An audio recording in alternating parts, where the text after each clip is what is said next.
listening to Radio Free Asia. The following program is in Khmer.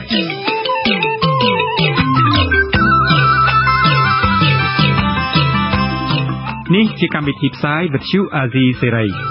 Nǐ chi càm bi tiệp xáyរបស់វិទ្យុអាស៊ីសេរីជាភាសាខ្មែរវិទ្យុអាស៊ីសេរីសូមស្វាគមន៍លោកអ្នកនាងទាំងអស់ពីរដ្ឋធានី Washington នៃសហរដ្ឋអាមេរិកចា៎នាងខ្ញុំម៉ៅសុធានីសូមជម្រាបសួរលោកអ្នកនាងកញ្ញាអ្នកស្ដាប់ទាំងអស់ជាទីមេត្រីចា៎យើងខ្ញុំសូមជូនកម្មវិធីផ្សាយសម្រាប់ព្រឹកថ្ងៃអាទិត្យ5កើតខែផល្គុនឆ្នាំមមីឆស័កពុទ្ធសករាជ2558ហើយដល់ត្រូវនឹងថ្ងៃទី22ខែកុម្ភៈគ្រិស្តសករាជ2015ចា៎កិច្ចចាប់ផ្ដើមនេះនាងខ្ញុំសូមអញ្ជើញលោកអ្នកនាងកញ្ញាស្ដាប់ព័ត៌មានប្រចាំថ្ងៃ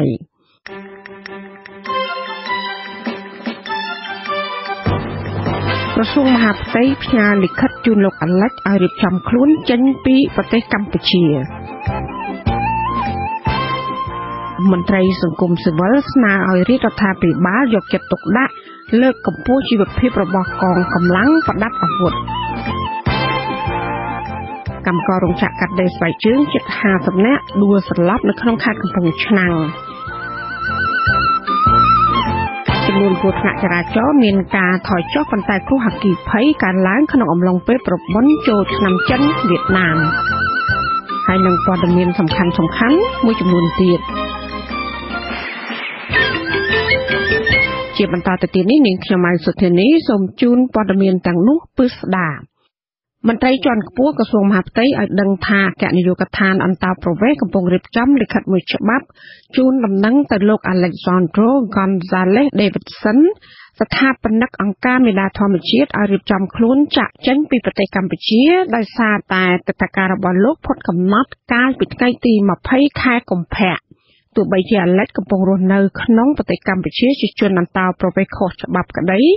ប៉ុន្តែក្រសួងមហាផ្ទៃនៅមិនទាន់បញ្ជាក់ថានឹងមានវិធានការបែបណានៅឡើយទេលើជនបរទេសរូបនេះចាលោកប្រាជេវរាយការណ៍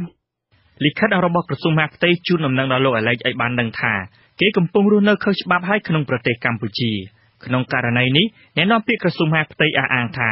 នឹងផាកពិន័យជាប្រាក់ចំពោះការរស់នៅខុសច្បាប់នេះដោយដាក់បញ្ចូលថវិកានោះក្នុងថវិកាជាតិអ្នកនាំពាក្យក្រសួងមហាផ្ទៃលោកនាយឧត្តមសេនីយ៍ខៀវសុភ័ក្រថ្លែងឲ្យដឹងនៅថ្ងៃទី21ខែកុម្ភៈថានៅពេលនេះអគ្គនាយកដ្ឋានអន្តោប្រវេសន៍កំពុងរៀបចំលិខិតមួយច្បាប់ជូនដំណឹងដល់លោកអាឡិចឲ្យបានដឹងថាពេលនេះគាត់កំពុងរស់នៅក្នុងប្រទេសកម្ពុជាដោយខុសច្បាប់លោកបន្តថាលិខិតធ្វើរួចហើយក្រសួងនឹងផ្ញើចេញភ្លាមថ្ងៃនេះក្រុមពលរដ្ឋដែលអត់មានអីប្រែប្រួលទេអគ្គនាយកដ្ឋានតវិញនឹងចេញលិខិតមួយជំរាបជូនទៅលោកអាឡិចថាគាត់គួរទៅធ្វើការឲ្យជាការរំលឹកនឹងឯងសូមគាត់រៀបចំខ្លួនដើម្បីថាចេញទៅហ្នឹងហើយតាមពូហ្នឹងទៅប៉ុណ្ណឹងដែរហើយសូមគាត់ចេញជាគាត់ផុតវីសាហើយក្រសួងមហាផ្ទៃបានលើកឡើងថាលោកអាឡិចបានប្រព្រឹត្តខុសនឹងលក្ខន្តិកៈរបស់អង្គការមេដាធម្មជាតិដែលតម្កល់ទុកក្នុងក្រសួងមហាផ្ទៃដោយញុះញង់ឲ្យពលរដ្ឋបិទផ្លូវសាធារណៈនិងមិនឲ្យក្រុមការងាររបស់អាជ្ញាធរចុះជួបប្រជាពលរដ្ឋក្នុងស្រុកថ្មបាំងខេត្តកោះកុងទិដ្ឋាការស្នាក់នៅប្រទេសកម្ពុជារបស់លោកអាឡិចបានផុតកំណត់កាលពីថ្ងៃទី20ខែកុម្ភៈលោកខៀវសុភ័ក្របញ្ជាក់ថាចំណាត់ការរបស់ក្រសួងមហាផ្ទៃនៅពេលនេះគឺក្រសួងមានការយោគយល់ច្រើនចំពោះអ្នកការពារធនធានធម្មជាតិរូបនេះហើយលោកក៏មិនទាន់បញ្ជាក់ឲ្យដឹងថាក្រសួងនឹងមានចំណាត់ការយ៉ាងណាចំពោះលោកអាឡិចដែរទោះបាននេះក្តីលោកខៀវសុភ័ក្រធ្លាប់បញ្ជាក់ប្រាប់វិទ្យុអាស៊ីសេរីថាអាជ្ញាធរមានសមត្ថកិច្ចមិនមែនសំពះអង្វរឲ្យលោកអាឡិចចាក់ចេញពីប្រទេសកម្ពុជានោះទេទន្ទឹមនឹងការប្រកាសចំណាត់ការរបស់ក្រសួងមហាផ្ទៃដូចនេះលោកអ៊ូវីរៈប្រធានអង្គការវេទិកាអនាគតនិយាយថាក្រសួងមហាផ្ទៃធ្វើដូចនេះមិនខុសច្បាប់ទេប៉ុន្តែក្រសួងមហាផ្ទៃមិនគួរធ្វើទង្វើបែបនេះឡើយលោកអ៊ូវីរៈយល់ថាសកម្មភាពការងាររបស់លោកអាឡិចកន្លងមកមិនសមឲ្យអាជ្ញាធរខ្មែរបណ្ដេញលោកចេញពីប្រទេសកម្ពុជាឡើយទោះការបណ្ដេញចេញនោះក្នុងរូបភាពផុតទិដ្ឋាការក្តីខ្ញុំថាហេតុផលនឹងមិនទាន់គ្រប់គ្រាន់ទេប៉ុន្តែហេតុផលនឹងក៏វាខ្ញុំមើលទៅវាខុសច្បាប់ខ្លះដែរប៉ុន្តែទុកនឹងគឺទុកស្រាលបំផុតអញ្ចឹងមិនគួរដល់ថ្នាក់មិនបន្តទេគ្រាន់តែអាចជាការពិន័យឬមួយក៏ការពំមានអ្វីដែលធ្វើខុសនឹងប៉ុន្តែធ្វើខុសមិនខុសចំពោះខ្ញុំមិនខុសអីគ្រប់ទេអញ្ចឹងក្រសួងគួរតែមានភាពសម្របសម្រួលជាងនឹងសំណុំរឿងជនបរទេសការពីបរិស្ថានប្រទេសកម្ពុជានេះបានឡើងដល់ប្រធានរដ្ឋសភានិងស្ថាប័នព្រះមហាក្សត្រហើយ ដោយអនុប្រធានទី1រដ្ឋសភានិងជាអនុប្រធានគណៈបក្សសង្គ្រោះជាតិលោកកឹមសុខាសូមព្រះរាជអន្តរាគមន៍ឲ្យលោកអាលិចបន្តរស់នៅក្នុងប្រទេសកម្ពុជាបានដោយស្របច្បាប់គិតមកទល់ថ្ងៃទី21ខែកុម្ភៈលោកកឹមសុខាឲ្យដឹងថាលោកមិនទាន់ទទួលបានការឆ្លើយតបណាមួយនៅឡើយទេលោក Alejandro González Davidson ស្ថាបនិកអង្គការមេដាធម្មជាតិឲ្យដឹងថាលោកមិនទាន់ទទួលបានលិខិតណាមួយពីក្រសួងមហាផ្ទៃនៅឡើយទេអ្នកការពារធនធានធម្មជាតិរូបនេះនៅតែអះអាងថាលោកមិនចាក់ចេញពីប្រទេសកម្ពុជាទេព្រោះលោករងចាំការឆ្លើយលិខិតពីព្រះមហាក្សត្រនិងពីប្រធានរដ្ឋសភាឆ្លើយតបនឹងលិខិតរបស់លោកកឹមសុខាសិនដូច្នេះខ្ញុំអត់ចាំបាច់ចេញពីប្រទេសកម្ពុជាហើយទី2កំពុងតែរងចាំអន្តរាគមន៍ពីអនុប្រធានសភាដូចជាពីស្នាគមន៍យើងដល់គេអត់ដាក់ឲ្យណាខ្សត់សម្រាប់ណាអត់មានចំណោយពីគេខ្ញុំនៅគោលចំហត្រែនេះលោកអាឡិចសញ្ជាតិអេស្ប៉ាញបានមករស់នៅប្រទេសកម្ពុជាជាង12ឆ្នាំមកហើយជាអ្នកហ៊ានបញ្ចេញសកម្មភាពខ្លាំងៗប្រឆាំងការអភិវឌ្ឍតំបន់អរ៉ែងទៅជាតំបន់វារីអគ្គិសនីរបស់ក្រុមហ៊ុនចិនមួយឈ្មោះ Sino Hydro លោកអាឡិចបន្តទៀតថាលោកនឹងបង់ប្រាក់ផាកពិន័យនៃការរស់នៅផុតកំណត់ជូនទៅរដ្ឋដើម្បីបន្តរស់នៅក្នុងប្រទេសកម្ពុជាដរាបណាសមត្ថកិច្ចមិនប្រើវិធានការហិង្សាបញ្ជូនលោកចេញពីកម្ពុជាខ្ញុំប្រាជ្ញវិទ្យុអាស៊ីសេរីភ្នំពេញមន្ត្រីសង្គមស៊ីវិលសំណូមពរឲ្យរាជរដ្ឋាភិបាលយកចិត្តទុកដាក់លើកកម្ពស់ជីវភាពរបស់កងកម្លាំងប្រដាប់អាវុធដើម្បីឲ្យពួកគេនិងក្រុមគ្រួសារអាចរស់នៅប្រកបដោយភាពថ្លៃថ្នូរការសំណើនេះធ្វើឡើងនៅបន្ទាប់ពីសមត្ថកិច្ចជាច្រើនរយនាក់នៅតែរងចាំការដាក់ទានពីឈ្មួញអ្នកមានក្នុងឱកាសប្រពន្ធចូលឆ្នាំចិនវៀតណាមដូចជាឆ្នាំមុននោះចាលោកវណ្ណវិចាររាយការណ៍បញ្ហានេះមន្ត្រីអង្គការសង្គមស៊ីវិលចាត់ទុកថាការបណ្ដោយឲ្យកងកម្លាំងប្រដាប់អាវុធមានប្រាក់ខែចាយមិនគ្រប់គឺជាសញ្ញាមួយបង្ហាញពីបរាជ័យក្នុងនយោបាយកែតម្រង់ស៊ីជម្រៅរបស់លោកនាយករដ្ឋមន្ត្រីហ៊ុនសែននៅអាណត្តិទី5នេះរាជរដ្ឋាភិបាលប្រកាសគោលនយោបាយកែតម្រង់ស៊ីជម្រៅដោយសន្យាថានឹងដំឡើងប្រាក់បៀវត្សឲ្យមន្ត្រីរាជការនិងកងកម្លាំងប្រដាប់អាវុធដើម្បីធានាប្រសិទ្ធភាពការងារនិងធានាឲ្យអ្នករាជការទាំងអស់រស់នៅបានសមរម្យអ្នកជំនាញស្រាវជ្រាវការអភិវឌ្ឍសង្គមលោកកែមលីនៅថ្ងៃទី21ខែកុម្ភៈមានប្រសាសន៍ថាក្នុងរដូវចូលឆ្នាំចិននេះអ្នកធំអ្នកមានរៀបចំពិធីសែនព្រេនជារបៀបចិនតែកងកម្លាំងប្រដាប់អាវុធតូចតាចរងចាំឲ្យគេដាក់ទានជារបៀបរស់នៅរបស់អ្នកក្រីក្របំផុតលោកគិតថាមូលហេតុចម្បងដែលធ្វើឲ្យកងកម្លាំងសមត្ថកិច្ចកាត់គេកាត់ខ្វះបែបនេះ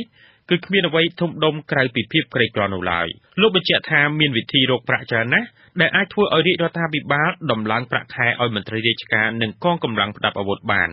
ប៉ុន្តែរាជរដ្ឋាភិបាលមិនបានធ្វើឡើយយើងអាចធ្វើបានដោយងាយទី1តាមរយៈវិភាគមុខងារនិងភារកិច្ចហើយអ្នកណាធ្វើការអង្គការឲ្យដឹងធ្វើការអង្គការណាគឺរដ្ឋដឹងរដ្ឋតាមបានរដ្ឋមួយចំនួនយើងអាចធ្វើជាសហគ្រាសរដ្ឋបាលសាធារណៈចឹងសកលវិទ្យាល័យអាចរស់ខ្លួនឯងបានរឿងអីយើងយកលុយទៅចិញ្ចឹមគ្រូចិញ្ចឹមរដ្ឋបាលចាំអីទៀតរឿងទី3មន្ទីរពេទ្យសាលារៀនមួយចំនួន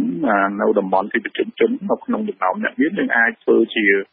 មូលនិធិសមត្ថឬមួយក៏ធ្វើសហគ្រាសរដ្ឋបាលសាធារណៈតែចឹងយើងអាចតម្លើងប្រាក់ខែបានហើយលោកបន្តថាការបណ្ដោយឲ្យអ្នករាជការរងចាំឲ្យគេដាក់ទានបែបនេះបង្ហាញថាសង្គមកម្ពុជាពឹងផ្អែកលើឈ្មោះអ្នកមាននាំឲ្យប៉ះពាល់ដល់កិត្តិយសកងកម្លាំងប្រដាប់អាវុធហើយស្ថានភាពនេះនឹងនាំឲ្យមានការបែកបាក់សាមគ្គីជាតិទៀតផងកាលពីព្រឹកថ្ងៃទី19ខែកុម្ភៈចំថ្ងៃទី1នៃពិធីបុណ្យចូលឆ្នាំចិន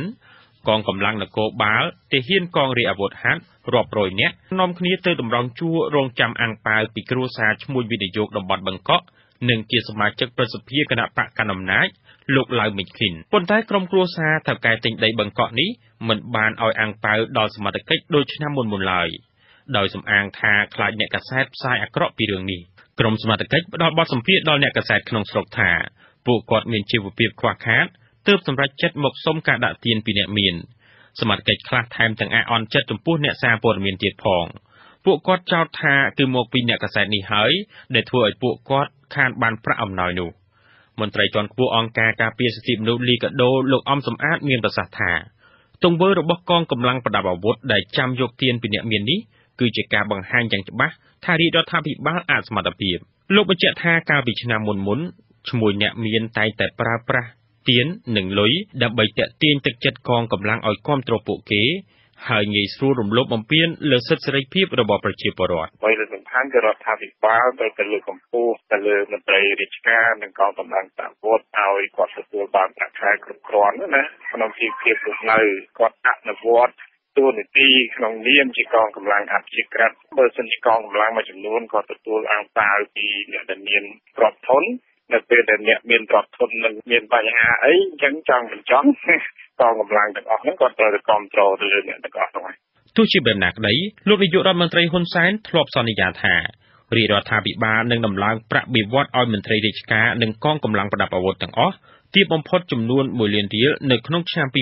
2018លោកក៏ថែមទាំងប្រមានបោសសម្អាតអំពើពុករលួយក្នុងស្ថាប័នរដ្ឋដើម្បីលើកទឹកចិត្តមន្ត្រីស្មោះត្រង់ដែរប៉ុន្តែមកទល់ពេលនេះមិនទាន់មានអ្វីប្រែប្រួលឡើយខ្ញុំវ៉ាន់វិចាពុទ្ធអាស៊ីសេរីភ្នំពេញលោកនាងជាទីមេត្រីដំណឹងពីខេត្តកំពង់ឆ្នាំងកម្មកររោងចក្រកាត់ដេរស្បែកជើងនៅភូមិចំការស្វាយឃុំសេដ្ឋីស្រុកសាមគ្គីមានជ័យ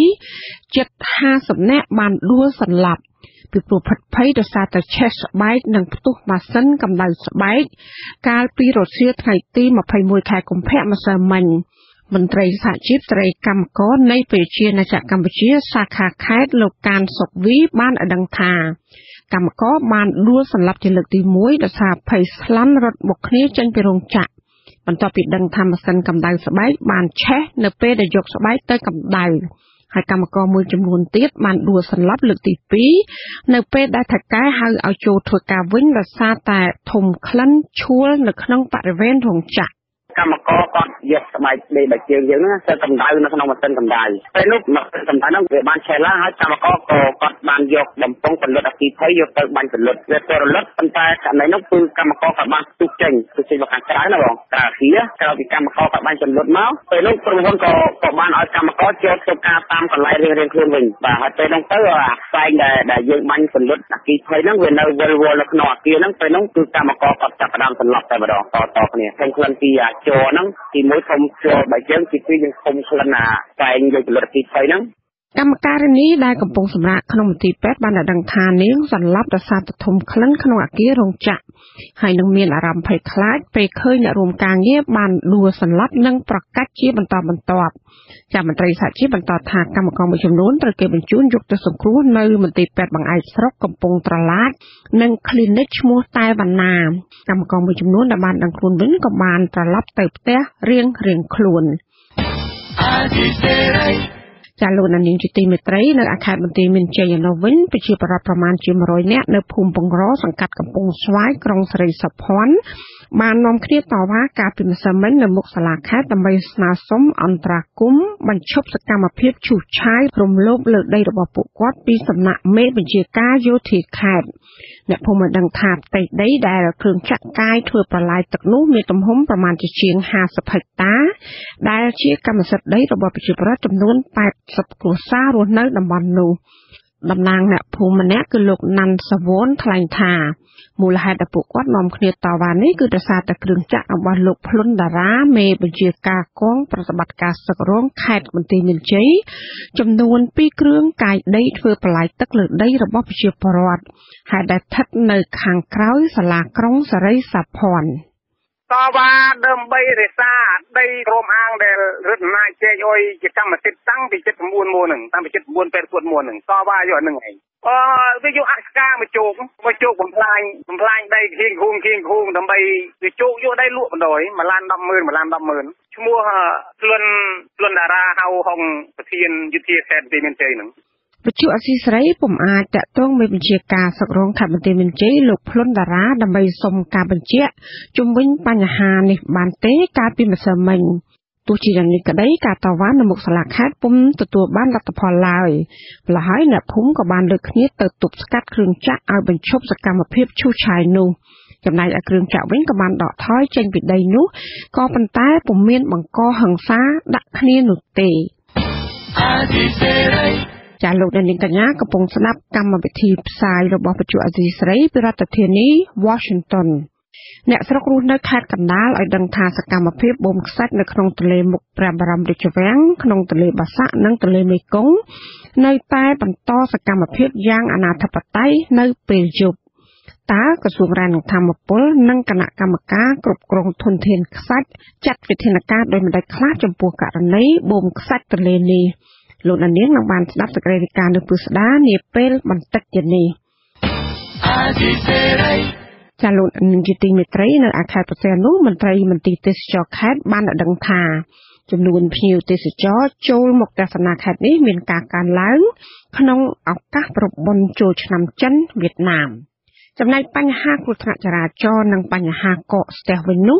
មន្ត្រីនគរបាលចរាចរណ៍អះអាងថាมันមានបញ្ហាធំដុំគួរឲ្យព្រួយបារម្ភនោះទេពីខេត្តព្រះសីហនុលោកដានយុទ្ធជារាយការណ៍ប្រធានមន្ត្រីទេសចរខេត្តព្រះសីហនុលោកនូសផលមានប្រសាសន៍នៅថ្ងៃសៅរ៍ទី21ខែកុម្ភៈថាកំណើតភ្ញៀវទេសចរជាតិនិងអន្តរជាតិចូលមកទស្សនាខេត្តព្រះសីហនុក្នុងរយៈពេល3ថ្ងៃនៃពិធីបុណ្យចូលឆ្នាំចិនវៀតណាមគឺបានកើនជិត 30% បើប្រៀបធៀបឆ្នាំ2014លោកបន្តថាចំនួនភ្ញៀវទេសចរគិតចាប់ពីថ្ងៃទី18ដល់ថ្ងៃទី20ខែកុម្ភៈមានចំនួនជិត 63,000 នាក់គឺកើនជិត 30% ក្នុងនោះភ្ញៀវទេសចរជាតិមានចំនួនជាង 56,000 នាក់និងភ្ញៀវអន្តរជាតិមានជិត 7,000 នាក់កើនជិត 12%លោកបន្តថាឆ្នាំនេះភ្ញៀវទេសចរជាតិនិងអន្តរជាតិគេនិយមទៅទស្សនាដីកោះមានកោះរ៉ុងជាដើមដោយក្នុងមួយថ្ងៃមានចំនួនរាប់ពាន់នាក់ឆ្នាំនេះពិសេសកោះរ៉ុងនេះមានការចាក់ទីយ៉ាងច្រើនហើយឆ្នាំនេះគឺថាក្នុងមួយថ្ងៃថាប្រមាណ 10,000 នាក់ទៅលើទឹកក្នុងប្រហែលថ្ងៃនេះណាហើយយើងរបងឆ្នេរមកនេះធ្វើឲ្យទេសចរនោះក៏ស្អាតចាប់អារម្មណ៍ច្រើនហើយជួបតាមនឹងមានការរៀបចំភូមិតន្ត្រីអីទៀតក៏យើងពិសេសឃើញថាឆ្នាំនេះកន្លែងឆ្នេរហ្នឹងដូចជានៅឆ្នេរទឹកស្លែងក៏មានភ្ញៀវទៅលេងច្រើនទន្ទឹមការកើនឡើងនៃចំនួនភ្ញៀវទេសចរចូលមកទស្សនាខេត្តព្រះសីហនុលោកនូសផលបញ្ជាក់ថាក៏នៅមានបញ្ហាដំឡើងតម្លៃថ្លៃសេវាស្នាក់នៅរបស់ម្ចាស់សន្តាគារឬផ្ទះសំណាក់ជាដើមមានតម្លៃខ្ពស់គឺកើនគុណនឹង2លោកមានជំនឿថាកំណើនភ្ញៀវទេសចរទាំងជាតិនិងអន្តរជាតិអាចនឹងកើនឡើងថែមទៀតនាថ្ងៃអនាគតបើម្ចាស់បម្រើសេវាកម្មទេសចរបានកំណត់តម្លៃសេវាស្នាក់នៅឬអាហារហូបចុកឲ្យមានតម្លៃថេរទៅតាមការណែនាំរបស់សាលាខេត្តឬមន្ទីរទេសចរយើងស្ទើរឃើញនៅក្បាលឆាយក្នុងរយៈពេល1ឆ្នាំនេះក៏ថាជិត 10,000 នាក់នៅក្បាលឆាយហើយនឹងស្មោះរួមក៏ឃើញថាមានភាពច្រើនណាស់តែទិនបញ្ហានេះលោកវរៈសេនីយ៍ឯកអ៊ីសុខាស្នងការរងនគរបាលខេត្តព្រះសីហនុនិងជាប្រធានការិយាល័យកណ្ដាលនគរបាលសម្ដាប់ធ្នាប់សាធារណៈមានប្រសាសន៍ថាបុណ្យចូលឆ្នាំចិនវៀតណាម3ថ្ងៃនៅខេត្តព្រះសីហនុមិនមានគ្រោះថ្នាក់ចរាចរណ៍នាំឲ្យបាត់បង់អាយុជីវិតមនុស្សទេលោកថាគ្រោះថ្នាក់ចរាចរណ៍បានកើតមានចំនួន3ករណីនិងមានមនុស្សរងរបួសចំនួន2នាក់ចំណែកបញ្ហាកកស្ទះចរាចរណ៍មិនមានបញ្ហាធំដុំនោះទេទោះបីចំនួនភ្ញៀវទេសចរមានចំនួនកើនច្រើនបែបណាក្តីព្រោះមន្ត្រីនគរបាលចរាចរណ៍រួមជាមួយកម្លាំងកងរាជអាវុធហត្ថជាដើមបានដាក់ពង្រាយនៅតាមផ្លូវកែងពិសេសផ្លូវមានមនុស្សឆ្លងកាត់ច្រើនមានទីផ្សារនិងតំបន់ឆ្នេរមានភ្ញៀវនិយមទៅទស្សនាជាដើមឡើងឈរជាប់អីដែរគ្រូណាចរាចរណ៍អត់មានករណីស្លាប់អត់មានប៉ះតិចតួចអីហ្នឹងវឹងអីហ្នឹងវាមានបញ្ហានេះដែរសម្រាប់អាជីវករលក់ម្ហូបអាហារនៅតាមភោជនីយដ្ឋានភាគច្រើននាខេត្តព្រះសីហនុបានបង្ហាញអារម្មណ៍រីករាយនៅពេលមានអតិថិជនឬភ្ញៀវចូលទទួលទានអាហារនៅក្នុងហាងរបស់ពួកគេពេញហាងម្ចាស់ភោជនីយដ្ឋានមួយកន្លែងមានទីតាំងនៅម្ដុំកែងរ៉ារទេះភ្លើងចិត្តកំពង់ផែខេត្តព្រះសីហនុបានប្រាប់វិទ្យុអាស៊ីសេរីថាបុណ្យចូលឆ្នាំចិនវៀតណាមឆ្នាំនេះក្នុងមួយថ្ងៃមានភ្ញៀវកំងបាយភ្លៅមាន់ចៀនទទួលទានជិត 1000 ចានចំនួននេះមិនទាន់គិតពីការកំងគុយទាវឬបាយមុខម្ហូបផ្សេងនោះទេម្ចាស់ហាងរូបនេះថ្លែងថាតម្លៃម្ហូបអាហារពួកគេលក់ក្នុងតម្លៃដូចថ្ងៃធម្មតាគឺមិនដំឡើងតម្លៃដូចម្ចាស់សន្តាគារឬផ្ទះសំណាក់ទេទោះជាថ្ងៃបុណ្យទានបែបណាក្តីត្រង់ចំណុចនេះលោកនូសផលប្រធានមន្ត្រីទេសចរខេត្តព្រះសីហនុបញ្ជាក់ថានឹងមានកិច្ចប្រជុំរវាងថ្នាក់ដឹកនាំសាលាខេត្តសហការជាមួយមន្ត្រីមន្ត្រីទេសចរនិងវិស័យឯកជនដើម្បីពង្រឹងថ្លៃសេវាកម្មផ្សេងជូនភ្ញៀវទេសចរឲ្យបានសមរម្យដើម្បីជាការទាក់ទាញចំនួនភ្ញៀវទេសចរឲ្យមកទស្សនាខេត្តព្រះសីហនុបានច្រើនថែមទៀតនាថ្ងៃអនាគតដានយុទ្ធជាវិទ្យុអាស៊ីសេរីខេត្តព្រះសីហនុចាចំណែកនៅខេត្តរតនគិរីនោះវិញមន្ត្រីទេសចរខេត្តក៏បានអះអាងផងដែរថាចំនួនភ្ញៀវទេសចរទៅកំសាន្តនៅតាមរមណីយដ្ឋាននានាក្នុងរយៈពេល3ថ្ងៃកន្លងមកនេះគឺបានកើនឡើងជាង 3% បើធៀបរយៈពេលដូចគ្នាកាលពីឆ្នាំ2014ក្រុមសមត្ថកិច្ចប៉ូលីសក៏សម្គាល់ថាបញ្ហាសុវត្ថិភាពនិងសន្តិសុខសាធារណៈគឺមានភាពល្អប្រសើរចាលោករដ្ឋាវិសាលរាយការណ៍ព័ត៌មាននេះមន្ត្រីទេសចរខេត្តរតនគិរីមានមោទនភាពចំពោះកំណើនភ្ញៀវទេសចរបានកើនឡើងដល់ជិត 20,000 នាក់ រយៈពេល3ថ្ងៃចាប់ពីថ្ងៃទី19ដល់ថ្ងៃទី21ខែកុម្ភៈជាថ្ងៃចូលឆ្នាំប្រពៃណីពលរដ្ឋចិននិងវៀតណាមក្នុងពេលនោះផ្ទះសំណាក់សន្តាគារទាំងតូចទាំងធំមានភ្ញៀវទេសចរចូលមកស្នាក់នៅកកខុសប្លែកពីថ្ងៃធម្មតាចំណែកភោជនីយដ្ឋាននិងកន្លែងកម្សាន្តនានាជាពិសេសរមណីយដ្ឋានបឹងយក្សឡោមដល់3បាញនិងតំបន់ទឹកជ្រោះកាចាញទឹកជ្រោះ7ជាន់ជាដើមក៏មានភ្ញៀវក្នុងខេត្តនិងមកពីបណ្ដាខេត្តនានាខ្លះទៀតមកពីទីក្រុងភ្នំពេញនាំគ្នាមុជទឹកលេងនិងជួបជុំគ្នាហូបអាហារកំសាន្តសប្បាយជាលក្ខណៈគ្រួសារឬជាមួយមិត្តភ័ក្តិប្រធានមន្ត្រីទេសចរខេត្តរតនគិរីលោកង៉ែតពីទូចាត់ទុកការកើនឡើងនៃអ្នកទេសចរមកកាន់ខេត្តរតនគិរីថាជាការរីកចម្រើនបន្ថែមទៀតសម្រាប់ខេត្តប៉ែកឦសានមួយនេះដែលសម្បូរទៅដោយតំបន់រមណីយដ្ឋានធម្មជាតិសុទ្ធសាធលោកបន្តថាតំបន់រមណីយដ្ឋានសំខាន់ៗដូចជាបឹងយក្សឡោមទឹកជ្រោះ7ជាន់ទឹកជ្រោះកាចាញជាដើមត្រូវបានសហគមន៍អភិរក្សបានល្អប្រសើរទាំងបញ្ហាសន្តិសុខសម្រាប់ធ្នាប់និងអនាម័យគឺអត់កំហុសណាប៉ុន្តែដល់ចូលឆ្នាំខ្មែរនឹងគឺកំហុសប៉ុន្តែនេះយកតែ3ថ្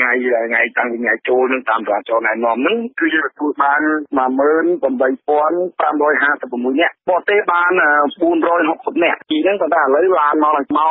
រោយនឹងទៀតនេះយ៉ាងច្រើនបាន400នាក់រយៈពេល3ថ្ងៃចូលឆ្នាំចិនវៀតណាមកាលពីឆ្នាំ2014អ្នកទេសចរមកកម្សាន្តនៅខេត្តនេះមានចំនួនជាង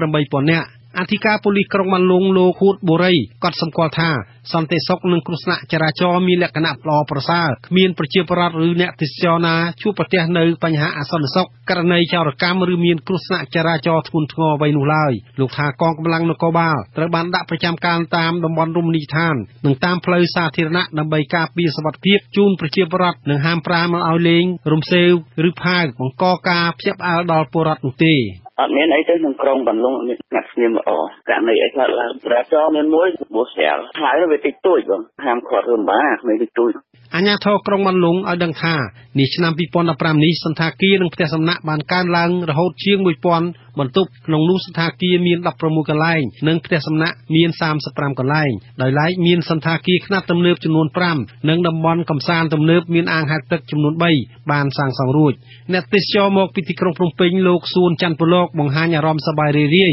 ខណៈបានមកកំសាន្តនៅខេត្តរតនគិរីនាឱកាសបុណ្យចូលឆ្នាំចិនវៀតណាមនេះលោកថាផ្លូវធ្វើដំណើរងាយស្រួលចំណែកម្ហូបអាហារនិងកន្លែងជួលស្នាក់នៅមានតម្លៃសមរម្យរួមទាំងកន្លែងកំសាន្តក៏មានលក្ខណៈស្រស់ថ្លានិងមានអនាម័យល្អចាប់អារម្មណ៍ថាឥឡូវមកឃើញមានបានផ្លូវស្រួលមកលេងទៅស្រួលកន្លែងពុជនិឋានរមណីយដ្ឋានលេងច្រើនជាងមុនបងទៅវាសុបាយចិត្តភាពល្អជាងមុនធម្មជាតិទៅក្នុងនៅមើលតែខែនេះយើងមកយើងមើលមិនទៅបានឃើញខៀវនៅខេត្តរតនគិរីតំបន់រមណីយដ្ឋានសំខាន់មានបឹងយក្សឡោមបឹងលង្គុតទឹកជ្រោះ7ជាន់ឬទឹកជ្រោះអូសៀនឡែទឹកជ្រោះតាតៃទឹកជ្រោះកាចាញចាអ៊ុងកាទៀងបឹងកន្សែងបឹងកំសាន្តតំបន់វប្បធម៌ជនជាតិដើមភាគតិចតំបន់វាលរំប្លង់ដំណើរកំសាន្តតាមដងទន្លេសេសានទន្លេស្រែពកនិងតំបន់ទស្សនាសត្វព្រៃនៃឧទ្យានជាតិវីរៈជ័យជាដើមខ្ញុំរដ្ឋាវិសាលវិទ្យុអាស៊ីសេរីរាយការណ៍ពីខេត្តរតនគិរីលោកអ្នកនាងជាទីមេត្រីក្នុងពិធីបុណ្យចូលឆ្នាំចិនវៀតណាមចាប់ពីថ្ងៃទី18ដល់ថ្ងៃទី21ខែកុម្ភៈករណីគ្រោះថ្នាក់ចរាចរណ៍ដែលបានកើតឡើងនៅទូទាំងប្រទេសគឺមានចំនួន77ករណីចំនួននេះគឺមានការថយចុះបើធៀបទៅនឹងរយៈពេលដូចគ្នានៅឆ្នាំ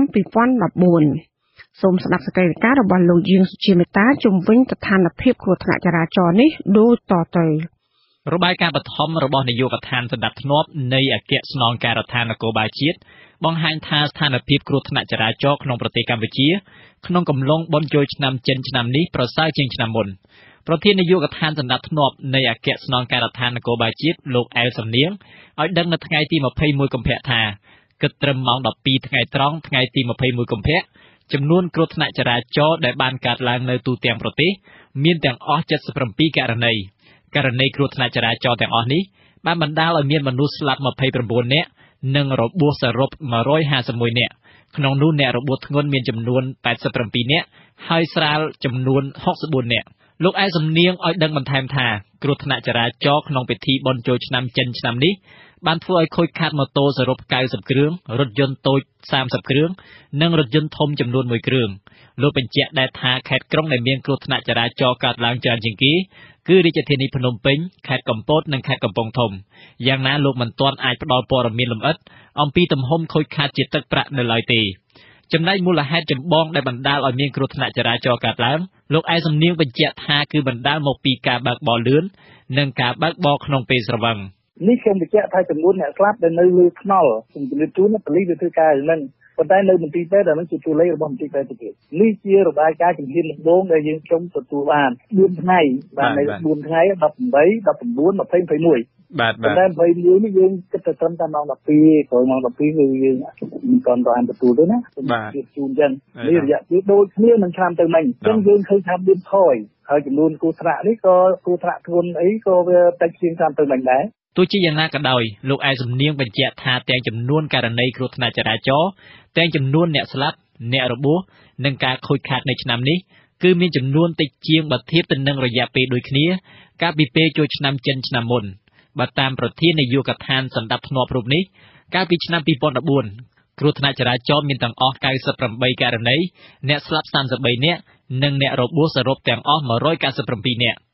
ចំណែករឿងតាក់ទងនឹងអគ្គិភ័យវិញស្នងការរងទទួលបន្ទុកការងារអាវុធជាតិផ្ទុះនិងអគ្គិភ័យនៃស្នងការដ្ឋាននគរបាលជាតិរាជធានីភ្នំពេញលោកណេតវ៉ាន់ថាឲ្យដឹងនៅថ្ងៃទី21កុម្ភៈថាក្នុងរយៈពេល4ថ្ងៃនៃពិធីបុណ្យសែននិងចូលឆ្នាំចិននេះនៅរាជធានីភ្នំពេញមានករណីអគ្គិភ័យសរុបចំនួន5ករណីគឺក្នុងខណ្ឌដូនពេញ2ករណីខណ្ឌច្បារអំពៅ1ករណីខណ្ឌពោធិ៍សែនជ័យ1ករណីនិងក្នុងខណ្ឌសែនសុខ1ករណីលោកណេតវ៉ាន់ថាមានប្រសាសន៍ថាមូលហេតុដែលបណ្ដាលឲ្យមានអគ្គិភ័យកើតឡើងគឺដោយសារការអុជធូបទៀនក្នុងពេលសែនដូនតាការផ្ទុះកំប៉ុងហ្គាសនិងការដុតសម្រាមជាដើមលោកបញ្ជាក់ថាករណីទាំងអស់នេះមិនបានធ្វើឲ្យប៉ះពាល់ដល់អាយុជីវិតឬធ្វើឲ្យពលរដ្ឋមានរបួសធ្ងន់ធ្ងរនោះទេហើយទំហំនៃការខូចខាតវិញគឺមានតិចតួចបំផុតករណីសម្រាប់ចូលឆ្នាំនេះទឹកប្រាក់ដែលខូចខាតនោះយើងមិនអាចតាន់ស្មានបានប៉ុន្តែក្នុងករណីនិយាយពីត្រង់ពេលតូចបំផុតវារួមប្រជាពលរដ្ឋលោកអាចប្រើវិធានការបឋមបានជួយបឋមបានអាចមានពងលទ្ធិភ័យឬមួយក៏សម្រាប់ដែលអាចថាបង្ការលទ្ធិភ័យដំបូងបាននេះគឺទំហំដូចជាមិនធំធ្ងន់ធ្ងរសម្រាប់អន្តរាគមន៍ដល់មជ្ឈបាយលទ្ធិភ័យយើងអត់បានចេញគឺអន្តរាគមន៍ទាន់ពេលវេលាដោយសារប្រជាពលរដ្ឋលោកចេះវិធានការរងយ៉ាត់ខ្ពស់ហើយពេលលទ្ធិភ័យកើតឡើងលោកអាចមានលទ្ធភាពមានសម្រាប់ផលិតនេះបានដោយខ្លួនឯងទៅជោគជ័យតែម្ដងយ៉ាងណាក៏ដោយលោកណេតវ៉ាន់ថាបញ្ជាក់ថាកាលពីពេលចូលឆ្នាំចិនឆ្នាំមុននៅរាជធានីភ្នំពេញពុំមានករណីអគ្គិភ័យកើតឡើងនោះទេខ្ញុំយាសុជាមេតាវត្ថុអាស៊ីសេរីភ្នំពេញអាស៊ីសេរីលោកនាងកញ្ញាទៅបានស្ដាប់ព័ត៌មានប្រចាំថ្ងៃរបស់វិទ្យុអាស៊ីសេរីដែលរៀបចំជូននាងខ្ញុំម៉ៅសុធានីសូមលោកនាងរងចាំស្ដាប់កម្មវិធីផ្សាយរបស់យើងជាបន្តនាពេលបន្តិចទៀតនេះ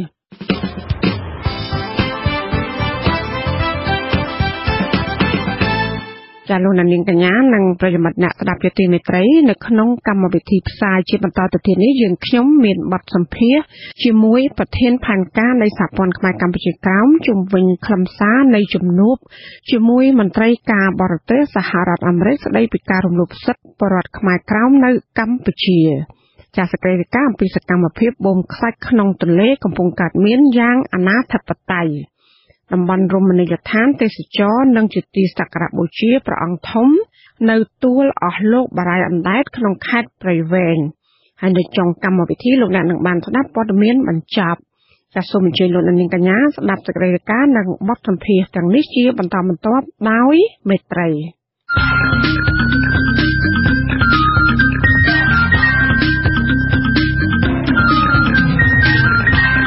បទសម្ភាសន៍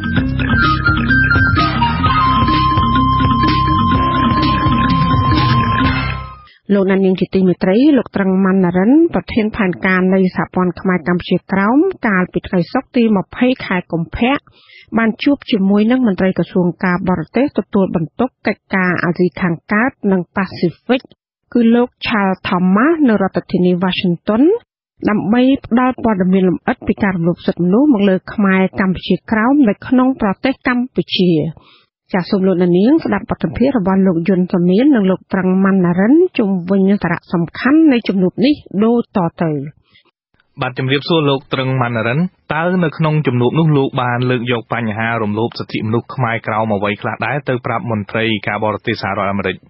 បាទសូមអរគុណលោកសមៀនយើងបានជំរាបប្រាប់អំពីបញ្ហាខ្មែរកម្ពុជាក្រមនៅកំពុងតែរស់នៅប្រទេសកម្ពុជានោះមានបញ្ហាជាច្រើនបញ្ហាទី1ហ្នឹងគឺ មានការលំបាកក្នុងការចូលសញ្ជាតិជាប្រទេសកម្ពុជាតាមសេចក្តីប្រកាសរបស់ប្រទេសកម្ពុជាហ្នឹងគឺខ្មែរក្រមចូលមកដល់ប្រទេសកម្ពុជាហ្នឹងคล้ายទៅជាពលរដ្ឋកម្ពុជាជាស្វ័យប្រវត្តិតែការពិតបងប្អូនខ្មែរក្រមមួយចំនួនច្រើនហ្នឹងមានបញ្ហាចូលសញ្ជាតិហ្នឹងគេទាមទារឲ្យដូរនាមតកូលដូរកំណើតអីជាដើមហើយបងប្អូនមួយចំនួនគឺគាត់មិនសប្បាយចិត្តក្នុងការធ្វើយ៉ាងទេដូចទៅវាអត់មានមិនចូលសញ្ជាតិបានដល់មិនចូលសញ្ជាតិបានចឹងទៅវាមានបញ្ហាដល់កូនចៅទៅរៀនទៅសូត្រទៀតនឹងជាខទី1យើងជំរាបប្រាប់គាត់ខទី2ទៀតក៏យើងជំរាបគាត់ដែរថាបងប្អូនខ្មែរកម្ពុជាក្រមនៅក្នុងប្រទេសកម្ពុជាហ្នឹងវា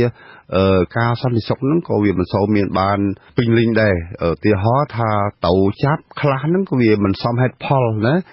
ដូចជាសប្តាហ៍ហ្នឹងមានប្រសង3អង្គទៅគេចាប់ដាក់គុកពីសហ្នឹងមានគុណសឿងហាយជាដើមទីគុណសឿងហាយហ្នឹងជាប្រសងមួយអង្គដែលទៅបាតកម្មឲ្យដិតតង់យួនដល់ពេលចាប់ដាក់គុកគឺចាប់ដាក់គុកដោយថាធ្វើស្ទះចរាចរណ៍អីចឹងហើយដូច្នោះហើយគេថាហេតុផលហ្នឹងវាមិនសមហើយអ្នកណាក៏គេដឹងថា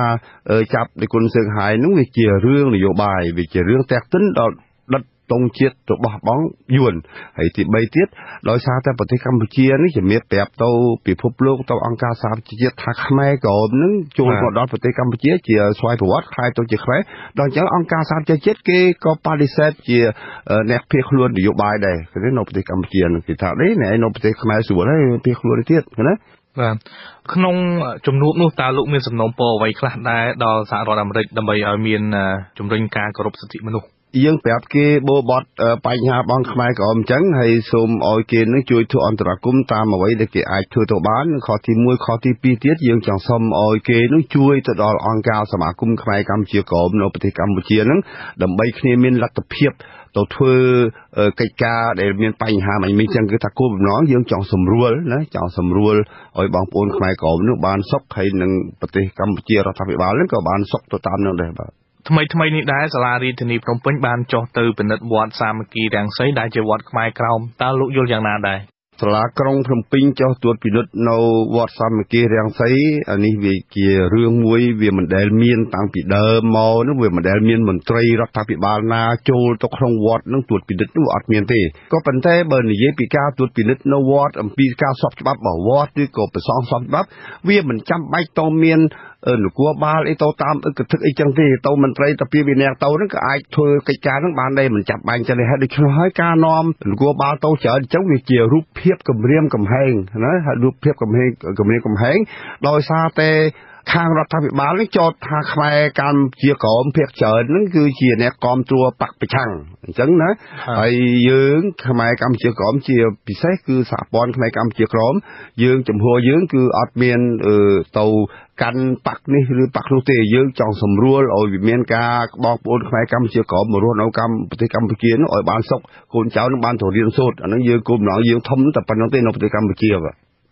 តើលោកមានសំណូមពរអ្វីខ្លះដែរដល់រដ្ឋាភិបាលកម្ពុជាពាក់ព័ន្ធទៅនឹងសិទ្ធិមនុស្សខ្មែរក្រមនឹងបាទរដ្ឋាភិបាលកម្ពុជានេះគួរតែជីងសារាចរមួយឲ្យច្បាស់លាស់ឲ្យមន្ត្រីជាន់ក្រមឲ្យកម្មាភិបាលជាន់ក្រមមន្ត្រីជាន់ក្រមនឹងគឺថាគោរពទៅតាមសារាចររបស់រដ្ឋាភិបាលគឺថាសម្រួលឲ្យបងប្អូនខ្មែរកម្ពុជាក្រមនឹងមិនចាំបាច់ទៅបដូរឈ្មោះបដូរទីកន្លែងកំណើត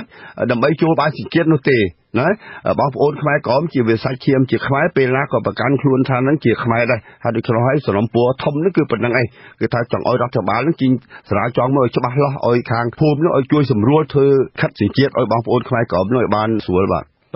ងាកទៅជំនួបរវាងលោកនិងមន្ត្រីការបរទេសសហរដ្ឋអាមេរិកនោះក្រោយពីជំនួបនោះតើខាងសហរដ្ឋអាមេរិកមានបានសន្យាអ្វីខ្លះដែរទេខាងលោក Charles Thomas នោះគាត់នឹងជួបជុំគ្នាគាត់មួយសារទៀតហើយនឹងគាត់អញ្ជើញយើងឡើងមកមួយសារទៀតដើម្បីចូលថែមពិស្ដារឥឡូវខ្ញុំមិនទាន់បានជំរាបឲ្យបានអស់អាទេមកពីមានរឿងខ្លះ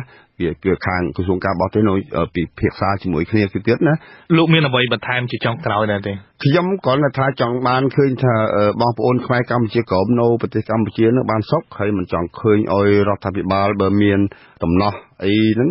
មិនចាំបាច់ទៅធ្វើឲ្យវាធំទេណារឿងធំយើងធ្វើឲ្យទូចឧទាហរណ៍ជារឿងវត្តសាមគ្គីរាំងសីហ្នឹងគាត់និយាយថាតំណាងសាលាក្រុងតាពីពីអ្នកទៅសួរប្រសងរឿងហៅអីអាហ្នឹងវាគាត់ទៅគ្រប់សពហើយវាមិនចាំបាច់យកប៉ូលីសយកកំភ្លើងយកស្អីហ្នឹងទៅទេណា អានឹងចង់ឃើញទៅចឹងក៏ឃើញថាខ្មែរក្រមគាត់ភៀសខ្លួនឡើងមកប្រទេសកម្ពុជាហ្នឹងធ្វើម៉េចឲ្យបានសុខគុណចោលបានរៀនសូត្រមកអរគុណបាទសូមអរគុណលោកនាងកញ្ញាទៅបានស្ដាប់បទសម្ភាសន៍របស់លោកយុនជំនាញនិងលោកត្រឹងម៉ាន់ណារិនប្រធានផែនការនៃសហព័ន្ធខ្មែរកម្ពុជាក្រោមជុំវិញកិច្ចពិភាក្សាជាមួយនឹងមន្ត្រីការបរទេសសហរដ្ឋអាមេរិកស្ដីពីសិទ្ធិខ្មែរកម្ពុជាក្រោមនៅកម្ពុជា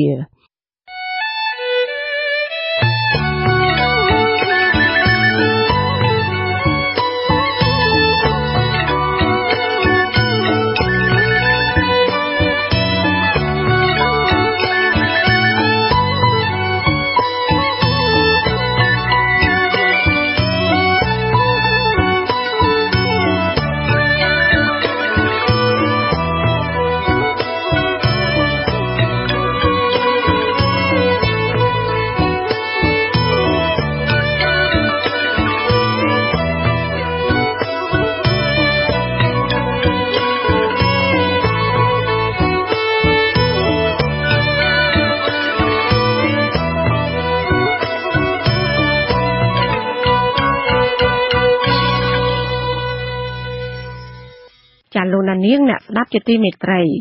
ឡូវនេះវិទ្យុអស៊ីសេរីមានគេហទំព័រថ្មីជាភាសាខ្មែរសម្រាប់អ្នកប្រើប្រាស់ទូរស័ព្ទដៃចាលោកនាងដែលមានទូរស័ព្ទ iPhone អាចអានព័ត៌មានវិទ្យុអស៊ីសេរីបានដោយពុំចាំបាច់តម្លើងពុំអក្សរទេចាសូមចូលទៅកាន់អាសយដ្ឋានkhmer.rfa.org ដើម្បីអាននិងស្ដាប់ព័ត៌មានចាវិទ្យុអស៊ីសេរីក៏មានកម្មវិធីអានព័ត៌មានសម្រាប់ទូរស័ព្ទ Android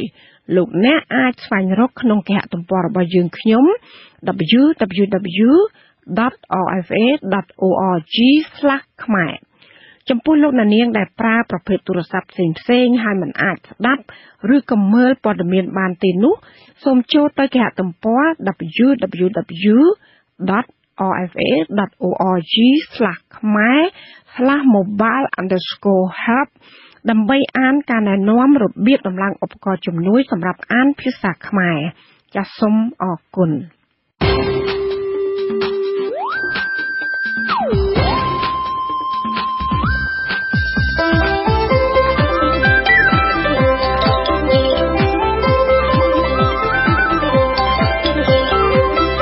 សេចក្តីរាយការណ៍ពិស្ដា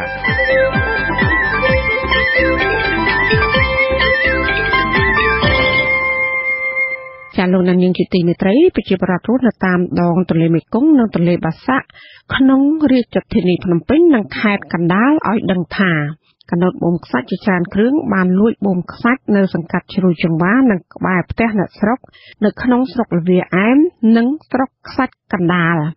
ចាពួកគាត់បន្តថាទោះបីក្រសួងរ៉ែនិងធម្មពលនិងគណៈកម្មការគ្រប់គ្រងធនធានខ្សាច់បានអះអាងថាមិនបានផ្ដល់អាជ្ញាប័ណ្ណឲ្យក្រុមអាជីវកម្មខ្សាច់នេះក៏ដោយក៏ប៉ុន្តែសកម្មភាពបូមខ្សាច់ពីក្នុងទន្លេនោះគឺនៅតែបន្តកើតមានយ៉ាងអនាធិបតេយ្យអ្នកស្រីអុកសាវរីរាយការណ៍ពុស្ដាអំពីរឿងនេះ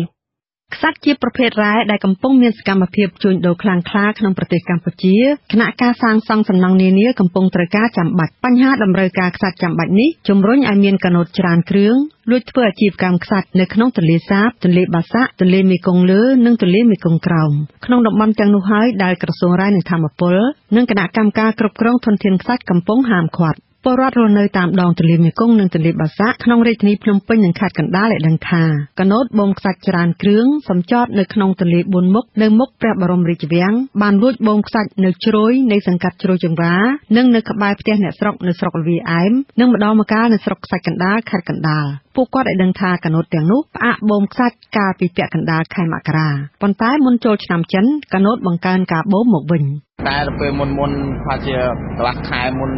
អីហ្នឹងខ្ញុំឃើញបូមច្រើនពីព្រោះគេបូមមិនបូមនៅកន្លែងផ្លូវកណូតផងគឺគេបូមគ្រប់ចិត្តអូតែលរហូតពេញទន្លេតែម្ដងលោកសារៈនៅស្រុកខ្សាច់កណ្ដាលបានដឹងថាក្នុងថ្ងៃចូលឆ្នាំចិនកណូតបានចតស្ងៀមមិនបូមខ្សាច់នៅពេលថ្ងៃទេតែលួចបូមខ្សាច់នៅពេលយប់បានយល់ឃើញថាបូមដូចមួយជួរនោះដូចបូមវាហួសហេតុពេកបាទអាញាធើនោះបានប្រាប់អត់សួរនងគេបានបូមឡើងពីវាគឺការឥឡូវបើជាមានលួចបូមទីជួចបាទឥឡូវដូចអត់ដូចមុនណា មុនឡងណែទន្លេមកពាក់ព័ន្ធសកម្មភាពបូមខ្សាច់នៅក្នុងទន្លេមុខព្រះបរមរាជវាំងនេះក្រសួងរាយនឹងធម្មពលនិងគណៈកម្មការគ្រប់គ្រងធនធានខ្សាច់ឲ្យដឹងនៅថ្ងៃទី20ខែកុម្ភៈថារាល់ការបូមខ្សាច់ក្នុងទន្លេនៅក្នុងទឹកដីរាជធានីភ្នំពេញទាំងស្រុងខេត្តកណ្ដាលមួយចំនួននិងខេត្តព្រៃវែងមួយចំនួនគឺហាមឃាត់ការបូមខ្សាច់នោះគឺអនាធិបតេយ្យព្រោះក្នុងឆ្នាំ2015ស្ថាប័នទាំងពីរមិនទាន់បានផ្ដល់អាជ្ញាប័ណ្ណឲ្យធ្វើអាជីវកម្មខ្សាច់ទេអ្នកនាំពាក្យក្រសួងរាយនឹងធម្មពលលោកស៊ុយឌីម៉ុងថ្លែងថាក្រសួងរាយនឹងធម្មពលស្នើសុំឲ្យអ្នកចង់ធ្វើអាជីវកម្មខ្សាច់មកដាក់ពាក្យសុំច្បាប់អាជីវកម្មត្រឹមត្រូវក្រសួងអត់មានពេលណាមួយដែលគាំទ្រឲ្យការធ្វើអាជីវកម្មខ្សាច់អនាធិបតេយ្យធ្វើឲ្យប៉ះពាល់ដល់ជីវរដ្ឋយើងចឹងទេហើយក៏សំណូមពរដល់រដ្ឋាភិបាលមូលដ្ឋានឲ្យជួយជំរុញសម្រាប់ធ្នាប់ការបូមខ្សាច់នេះតាមដងទន្លេដូចគ្នាមន្ត្រីលេខាធិការដ្ឋានគណៈកម្មការគ្រប់គ្រងធនធានខ្សាច់និងជាអ្នកនាំពាក្យក្រសួងធនធានទឹកលោកច័ន្ទយុធាពន្យល់ថាក្រសួងធនធានទឹកមិនជាប់ពាក់ព័ន្ធនឹងការផ្ដល់អាជ្ញាប័ណ្ណអាជីវកម្មខ្សាច់ទេប៉ុន្តែរដ្ឋមន្ត្រីក្រសួងធនធានទឹកជាប្រធានគណៈកម្មការគ្រប់គ្រងធនធានខ្សាច់ក៏មិនអាចចេញអាជ្ញាប័ណ្ណឲ្យបូមខ្សាច់ដែរលោកបន្តថាគណៈកម្មការគ្រប់គ្រងធនធានខ្សាច់កំពុងបង្កើតក្រុមការងារដើម្បីពិនិត្យករណីបូមខ្សាច់នោះទេគឺនៅក្នុងនោះគឺមានផែនទីអីកំណត់ច្បាស់លាស់នៅក្នុងហ្នឹងហើយគណៈកម្មការពេលនេះកំពុងតែធ្វើការពិនិត្យតាមដានតែកំណត់ព្រំដែនបណ្ណាអីបណ្ណាកន្លែងណាដែលជាតំបន់ហាមឃាត់យើងកំពុងតែធ្វើការពិនិត្យទៅលើ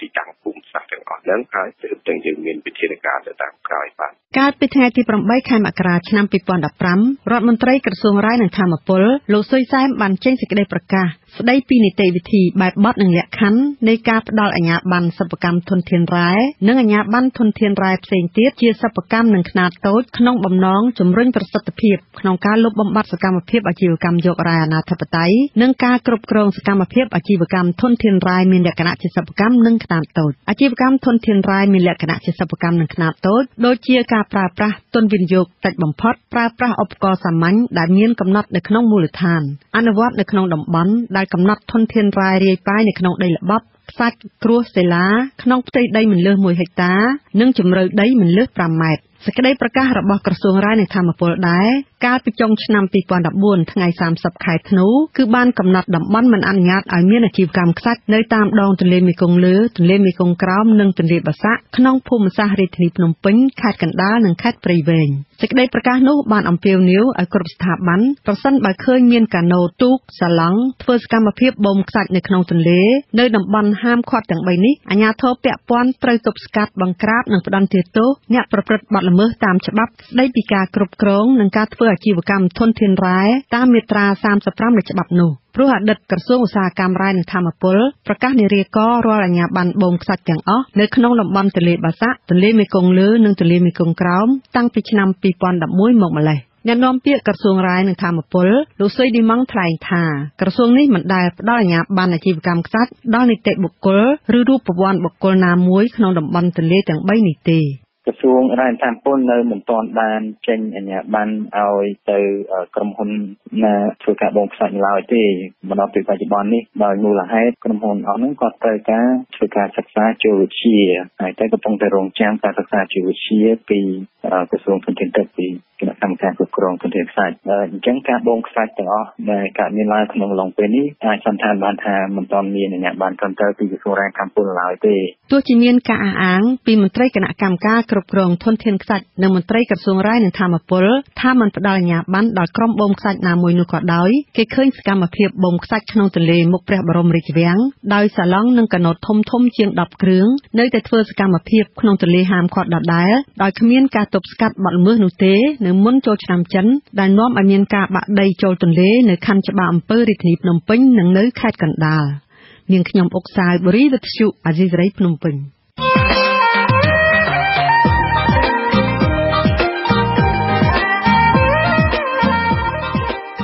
សួស្តីលោកអ្នកនាងស្ដាប់ជាទីមេត្រីបច្ចុប្បន្នគ្លីនិកឯកជននិងកន្លែងលក់ថ្នាំពេទ្យកំពុងរីកដុះដាលដោយផ្សិតនៅស្ទើរពីពេញប្រទេសមិនថានៅទីប្រជុំជនឬតំបន់ដាច់ស្រយាលនោះឡើយ តើអ្នកបើក clinic ឬអ្នកលក់ថ្នាំពេទ្យទាំងនោះមានចំណេះដឹងផ្នែកវិទ្យាពេទ្យកម្រិតណាហើយក្រសួងសុខាភិបាលបានពិនិត្យនិងតាមដានចំពោះអាជីវកម្មរបស់ពួកគេដែរឬទេចាសសូមអញ្ជើញលោកនាងរងចាំស្ដាប់នាទីវេទិកាអ្នកស្ដាប់វិទ្យុអាស៊ីសេរីនៅយប់ថ្ងៃអង្គារទី24កុម្ភៈលើប្រធានបទការគ្រប់គ្រងនិងការទទួលខុសត្រូវរបស់ក្រសួងសុខាភិបាលលើ clinic ឯកជនចាប់ពីម៉ោង 7 កន្លះដល់ម៉ោង 8 កន្លះយប់កម្មវិធីនេះសម្របសម្រួលដោយនាងខ្ញុំខែសុណងចាសសូមលោកនាងរងចាំស្ដាប់កុំបីខានចាសសូមអរគុណ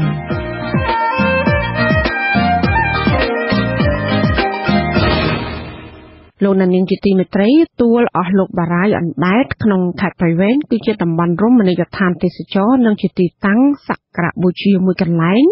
ដែលប្រវត្តិចាត់ទុកថាជាកន្លែងស័ក្តិសិទ្ធិជាប្រជាប្រដ្ឋដែលមានជំនឿក៏បាននាំគ្នាទៅបន់ស្រន់និងសូមបួងសួងសុំសេចក្តីសុខក្រៅពីកន្លែងសក្ការៈបូជាស័ក្តិសិទ្ធិនោះ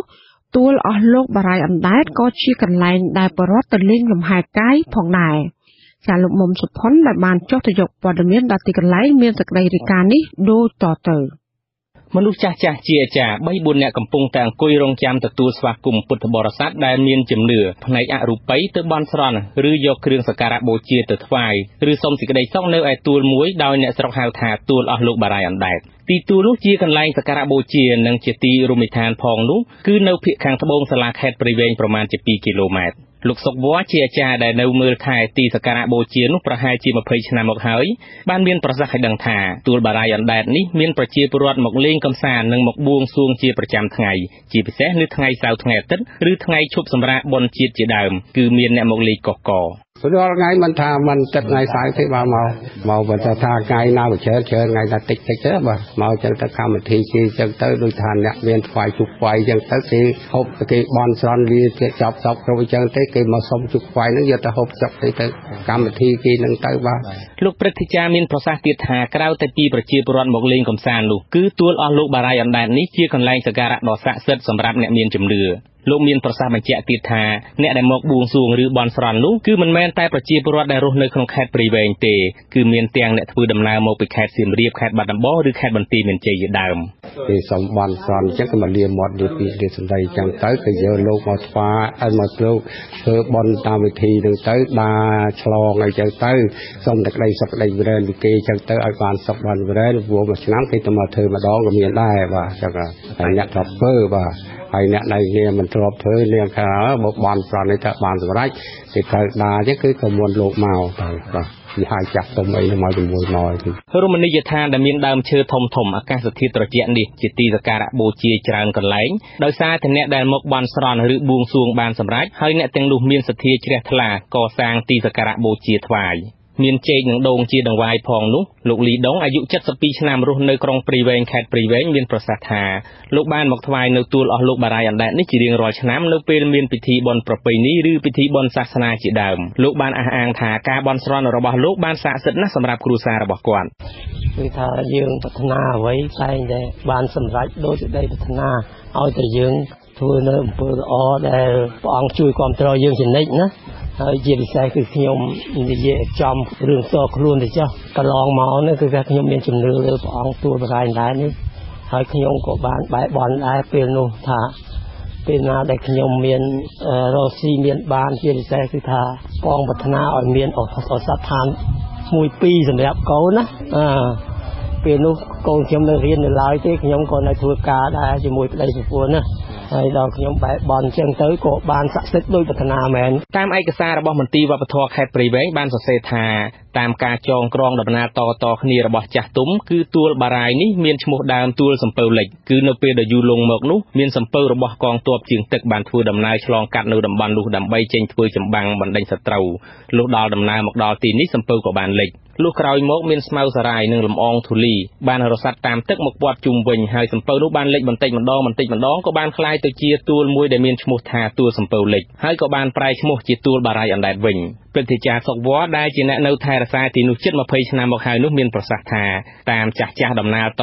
មកគឺទួលបារាយអណ្ដែតផ្អៀងទៅម្ខាងនៅពេលដែលមានមនុស្សច្រើនក៏ប៉ុន្តែបច្ចុប្បន្ននេះមិនមានកើតឡើងឡើយហើយប៉ុន្តែលឺបន្តគ្នាមកគាត់ថាកន្លែងនេះកន្លែងតែមានទំ សំពៅបាទថាទួលអមសំពៅនោះទួលអមសំពៅនៅសប្តាហ៍ហ្នឹងបាទទួលអមសំពៅហ្នឹងសំពៅហ្នឹងវាទួលនៅសងខាងអមសំពៅវានៅកណ្ដាលហើយដល់សបាល់គេលើកប្រវត្តិមកថាសំពៅហ្នឹងវាលិចនៅកន្លែងហ្នឹងដល់នេះសារាយហ្នឹងវាដុះមកពាត់រុំសំពៅហ្នឹងទៅក៏ដុះឡើងនៅកន្លែងទួលហ្នឹងទៅហើយដល់នេះទៅវាទួលហ្នឹងបានវាឡើងទៅពោះទៅបានវាមិនដល់លិចទៅក៏គេដាក់បរាយអណ្ដែតទៅបាទពាក្យចាស់ថាចង់ថាផ្អៀងនេះក៏ថានោះផ្អៀងខាងនោះហើយដល់ឥឡូវហ្នឹងខ្ញុំ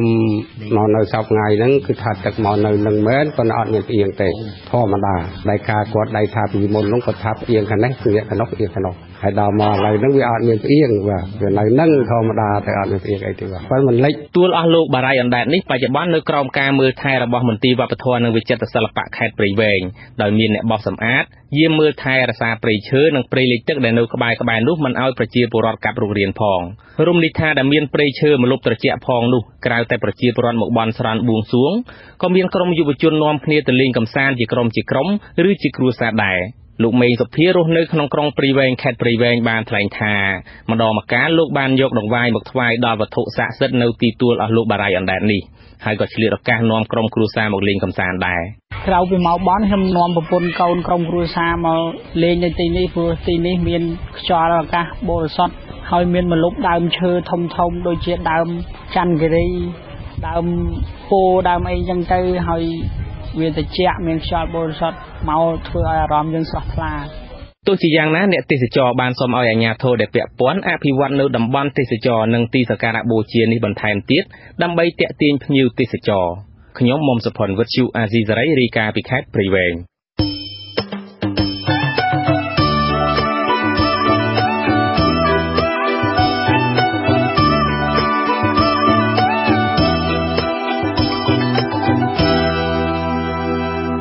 លោកនាងកញ្ញាកំពុងស្ដាប់ការផ្សាយរបស់វិទ្យុអាស៊ីសេរីដែលផ្សាយចេញពីរដ្ឋធានី Washington ប្រសិនបើលោកនាងកញ្ញាមានទំនួលយោបល់ឬមួយក៏ចង់ផ្ដល់ព័ត៌មានផ្សេងៗសូមអញ្ជើញសរសេរមកកាន់យើងខ្ញុំដោយការខ្លងសម្បត្តិដាក់ថាវិទ្យុអាស៊ីសេរីប្រាប់សម្បត្តិប្រេសនីលេខ816ក្រុងភ្នំពេញ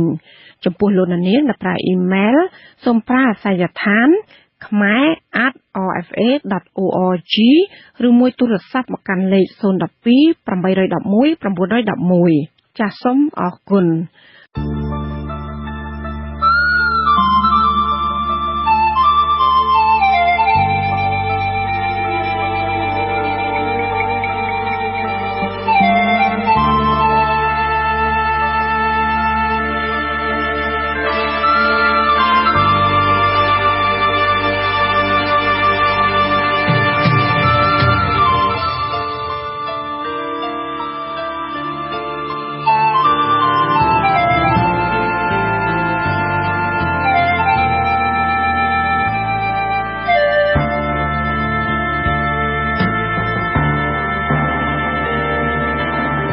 ជាបន្តទៅទៀតនេះនាងខ្ញុំម៉ៃសុធានីសូមជូនព័ត៌មានបញ្ចប់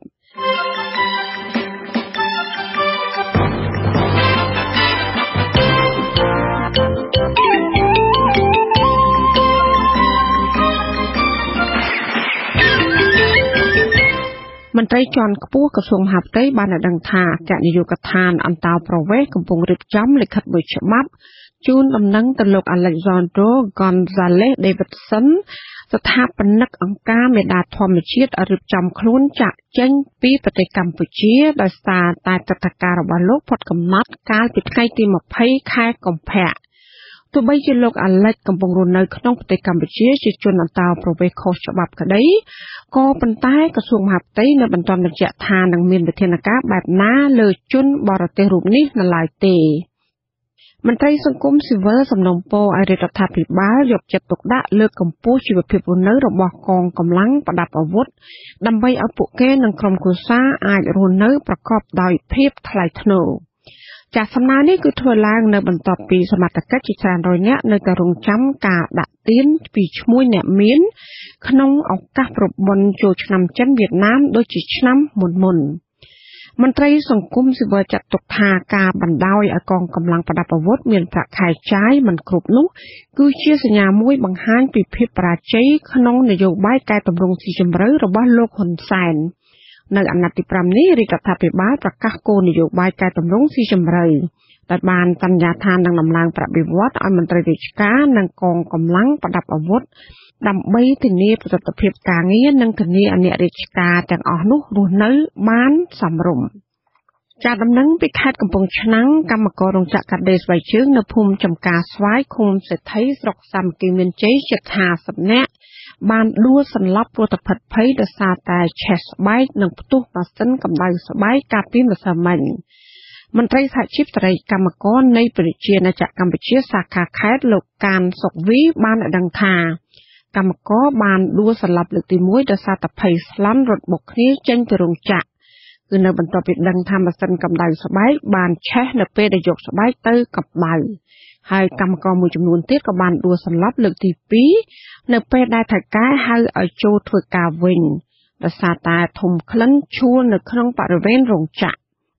ជាប្រជាពលរដ្ឋប្រមាណជា100នាក់នៅភូមិពងរោសង្កាត់កំពង់ស្វាយក្រុងសេរីសភ័ណ្ឌខេត្តបន្ទាយមានជ័យបាននាំគ្នាតវ៉ាកាលពីម្សិលមិញនៅមុខសាលាខេត្តដើម្បីស្នើសុំអន្តរាគមន៍បញ្ឈប់សកម្មភាពឈូសឆាយរំលោភលើដីរបស់ពួកគាត់ពីសំណាក់មេបញ្ជាការយោធាខេត្តអ្នកភូមិបានដឹងថាផ្ទៃដីដែលគ្រឿងចាក់កាយធ្វើប្រឡាយទឹកនោះគឺមានទំហំប្រមាណជាង50ហិកតាដែលជាកម្មសិទ្ធិដីរបស់ប្រជាពលរដ្ឋចំនួន85គ្រួសារចាតំណាងអ្នកភូមិម្នាក់គឺលោកណាន់សាវ៉ុនថ្លែងថាមូលហេតុដែលពួកគេនាំគ្នាតវ៉ានេះគឺដោយសារតែគ្រឿងចាក់របស់លោកភ្លុនតារាមេបញ្ជាការកងប្រតិបត្តិការសឹករងខេត្តបន្ទាយមានជ័យចំនួន2គ្រឿងកាយដីធ្វើប្រឡាយទឹកលើដីរបស់ប្រជាពលរដ្ឋនៅខេត្តបរសៀននោះមន្ត្រីមន្ទីរទេសចរខេត្តបានដឹងថាចំនួនភ្ញៀវទេសចរចូលមកទស្សនាខេត្តនេះមានការកើនឡើងក្នុងឱកាសប្រពន្ធចូលឆ្នាំចិនវៀតណាមចំណែកបញ្ហាគ្រោះថ្នាក់ចរាចរណ៍និងបញ្ហាកកស្ទះវិញមន្ត្រីនគរបាលចរាចរណ៍អះអាងថាមិនមានបញ្ហាអ្វីធំដុំគួរឲ្យព្រួយបារម្ភនោះឡើយនៅឯខេត្តរតនគិរីឯនោះវិញមន្ត្រីទេសចរខេត្តអះអាងថាចំនួនភ្ញៀវទេសចរទៅកំសាន្តនៅតាមរមណីយដ្ឋាននានាក្នុងរយៈពេល3ថ្ងៃកន្លងមកនេះគឺបានកើនឡើងជាង 3% បើធៀបរយៈពេលដូចគ្នាកាលពីឆ្នាំមុនក្រុមសមត្ថកិច្ចប៉ូលីសក៏សម្គាល់ថាបញ្ហាសុវត្ថិភាពនិងសន្តិសុខសាធារណៈគឺមានភាពល្អប្រសើរក្នុងពិធីបុណ្យចូលឆ្នាំចិនវៀតណាមចាប់ពីថ្ងៃទី18ដល់21ខែកុម្ភៈករណីគ្រោះថ្នាក់ចរាចរណ៍ដែលបានកើតឡើងនៅទូទាំងប្រទេសគឺមានចំនួន77ករណីចំនួននេះគឺមានការថយចុះបើធៀបទៅនឹងរយៈពេលដូចគ្នាកាលពីឆ្នាំ2014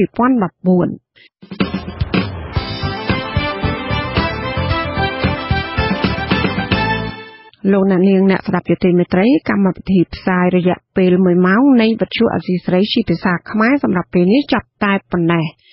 យើងខ្ញុំសូមជូនពរដល់លោកអ្នកនាងព្រមទាំងក្រុមគ្រួសារទាំងអស់សូមជួបប្រកបតែនឹងសេចក្តីសុខចម្រើនកុំបីឃ្លៀងឃ្លាតឡើយនាងខ្ញុំម៉ៅសុធានីព្រមទាំងក្រុមការងារទាំងអស់របស់វិទ្យុអាស៊ីសេរីសូមអរគុណនិងសូមជម្រាបលា